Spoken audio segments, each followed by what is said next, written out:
Hey Culers, welcome back to another episode of Barca Cafe.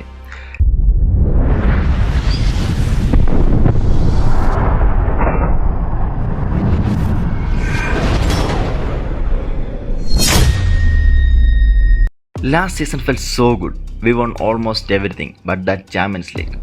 We were that close. The thin margins of the game cost us in San Siro. I have always believed football is a game where the tiniest margins decide a match. If you remember that Inter match, you can recall at least 4 or 5 moments where the game could have turned to either side. And that's the case in high-stake matches. We can make a single minute mistake. It could cost us a title.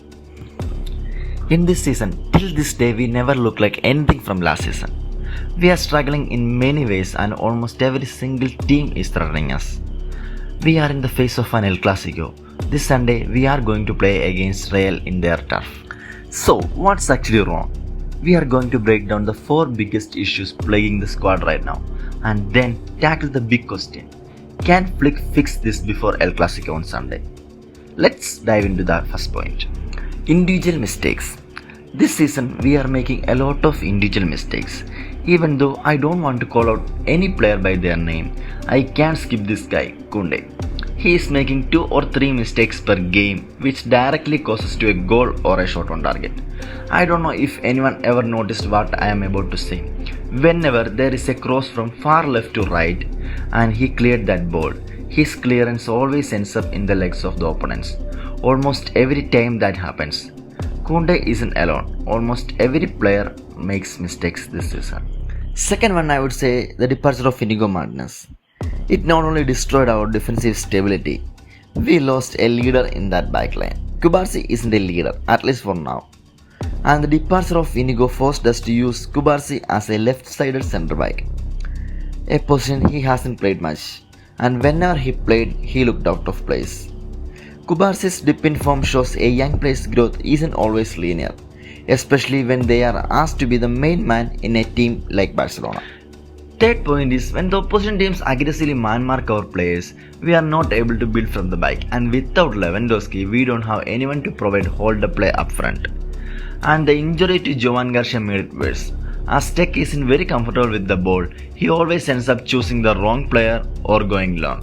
When Joan was playing, he used to find the free player and make a precise pass which would effectively help us to break out those man-to-man marking very high up the pitch.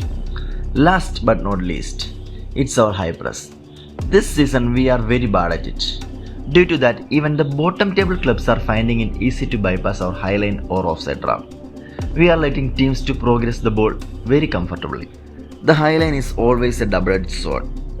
A high-risk, high-reward style of play. By saying this, I am not saying Flick should ditch his ideas. Everything we have achieved last season was because of this high line. It helps us in and out of possession phases. We can separate one from the other. If the high press is intense and effective, so is the high line. When our high press falls apart, the domino effect takes place. So the players behind the first line of press have to cover their men and the mistakes committed in the front lines, and so the chain continues. Why Flick asks our players to combat the space and press with intensity is to make the opponent players rush their decisions and force them to make mistakes. When the players has no time to think, they are forced to make mistakes. Either pass the ball to the player who is already offside or play it back. But when our press isn't really there and the defense is still high up the pitch, opponent players find it easy to cut through us. So, before concluding this video, if you ask me, does these issues can be resolved? Absolutely, it can be, but I don't think it will be before the Classico. But if anyone can fix this issue in time, it will be Hans-Dieter Flick. That's my take on what's wrong and why I don't think we will see a major change before the weekend. Now it's your turn.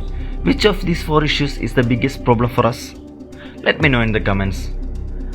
Visca el Barça, Visca el Catalonia. Visca el Barça y Visca Catalunya.